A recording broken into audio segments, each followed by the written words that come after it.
क्या हमारे यूनिवर्स के जैसे दूसरा कोई और यूनिवर्स मौजूद है? चलिए आज इसके बारे में हम जानते हैं। साइंटिस्ट का कहना है कि रीजनल यूनिवर्स के बीच का स्पेस बहुत ही ज़्यादा फास्ट एक्सपैंड हो रहा है। इन यूनिवर्स में से किसी दो यूनिवर्स का कांटेक्ट होना इम्पॉसिबल है। साइंटिस्ट कहते हैं कि भले ही यूनिवर्स डिफरेंट हो, लेकिन ये हर टाइम ऐसा नहीं रहेंगे। चलिए पहले जानते हैं कि यूनिवर्स कैसे बना और किस चीज़ से मिलकर बना है। हमारा universe galaxy, nebula, billion of constellation, black hole, white dwarf, dust particle, satellite, planet, tail star और नोमैडिक और छोटे क्लस्टरल बॉडी, ये सारे कंबाइन होकर के हमारा यूनिवर्स बना है। ये कहा जाता है कि यूनिवर्स का सबसे बड़ा इम्पॉर्टेंट स्ट्रक्चर गैलेक्सी है। बहुत सारे गैलेक्सी मिलकर लोकल स्टार बनते हैं और ऐसे बहुत सारे लोकल स्टार मिलकर लोकल क्लस्टर बनते हैं और ऐसे कई लोकल क्लस्टर मिलकर बिग क्लस्टर बनते हैं और कुछ ऐसे लोकल क्लस्टर होते हैं, वो सब मिलकर गैलेक्सी सीट का फॉर्मेशन होता है और ये सारे गैलेक्सी सीट मिलकर यूनिवर्स का फॉर्मेशन होता है। हमारा गैलेक्सी मिल्की वे और पड़ोसी गैलेक्सी एंड्रोमेडा कम से कम 15 स्मॉल गैलेक्सी मिलकर लोकल क्लस्टर का फॉर्मेशन होता है। सच में हमारे यूनिवर्स का बैकग्राउंड बहुत बड़ा है, ये इन्फिनाइट है। ये नेचुरली इतना अजीबोगरीब चीज़ से पूरा भरा हुआ है जिसके बारे में हम कभी सोच भी नहीं सकते। यहाँ तक कि इसकी खूबसूरती को बयां करने के लिए अल्फाज और प्रूफ भी कम पड़ने लगता है। आज हम उस लेवल में हैं कि हम अपने यूनिवर्स के बारे में अंदाज़ा लगा सकते हैं। हमारा अर्थ सोलर सिस्टम का सिंपल सा एक प्लैनेट है जो सूरज के इर्द गिर्द घूम रहा है। सूरज हमारे सोलर सिस्टम का हेड होने के बावजूद भी ये एक नॉर्मल सा स्टार है। इस यूनिवर्स में हमारे गैलेक्सी के जैसे लाखों गैलेक्सीज मौजूद हैं। आज के साइंटिस्ट ये तक मानते हैं कि यूनिवर्स सिंगल नहीं, बल्कि हमारे यूनिवर्स के जैसे कई और यूनिवर्स हैं। इनके पीछे ये लॉजिक है कि स्पेस का कोई साइड बाय साइड नहीं होता है, इसीलिए एक से ज़्यादा यूनिवर्स होने की पॉसिबिलिटी बताई जा रही है। अगर हम बहुत सारी यूनिवर्स के बारे में लोगों से पूछेंगे तो वो डायरेक्टली मना करेंगे कि ऐसा नहीं हो सकता है। हमारा यूनिवर्स सिर्फ एक ही है, एक यूनिवर्स के अलावा और नहीं हो सकता।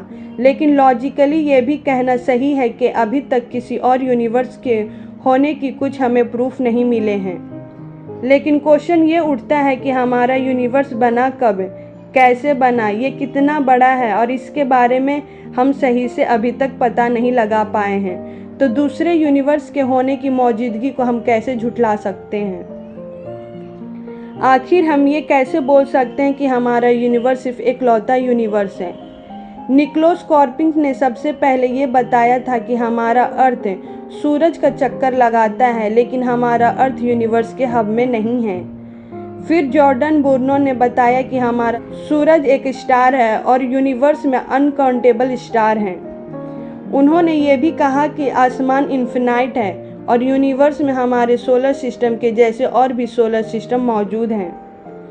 18वीं सेंचुरी आते आते दूसरे सोलर सिस्टम के होने की बात सब लोग ने मान लिए।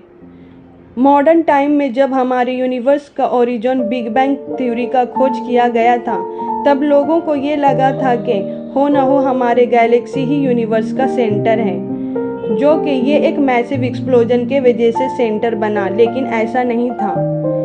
एक से ज़्यादा यूनिवर्स होने का कंसेप्ट के बारे में हर टाइम ये दावा किया जाता है कि इसकी कंसेप्ट तो हमारे होली बुक में भी किया गया है, लेकिन इसका कोई मैथमेटिकल बेसिस नहीं है, इसीलिए ये फैक्चुअल भी नहीं है।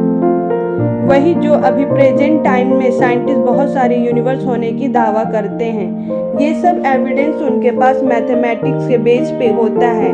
इसीलिए बहुत सारे यूनिवर्स होने की मॉडर्न कंसेप्ट और इंडियन लिटरेचर दोनों की बातें मिलती जुलती है।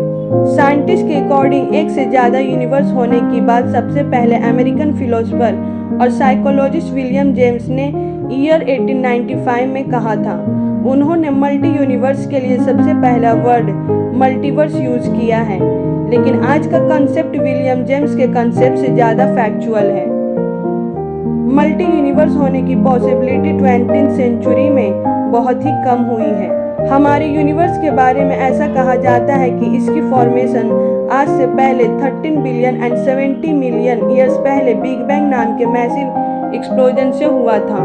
कहा जाता है कि हमारा पूरा यूनिवर्स एक सेंट्रल सिंगुलरिटी पॉइंट में था। एक मैसिव ब्लास्ट की वजह से सारे सब्सटेंस यहाँ वहाँ हो गए और सारे स्पेस में एक दूसरे से अलग हो गए और फिर हमारा यूनिवर्स का फॉर्मेशन हुआ। साइंटिस्ट का कहना है कि इन रीजनल यूनिवर्स के बीच का स्पेस इतना इंटेंसिटी स्पीड से फैल रहा है कि इन यूनिवर्स में से किसी दो यूनिवर्स का कंबाइन होना इम्पॉसिबल है। साइंटिस्ट का कहना है कि भले ही यूनिवर्स अलग अलग हो, लेकिन ये हर टाइम ऐसा नहीं रहेंगे। फ्यूचर में एक टाइम ऐसा आएगा कि जब वो एक दूसरे से नज़दीक आएंगे और दोनों मर्ज हो जाएंगे। दोस्तों, आपको ये वीडियो अच्छा लगे तो प्लीज़ लाइक और सब्सक्राइब ज़रूर कर दीजिएगा।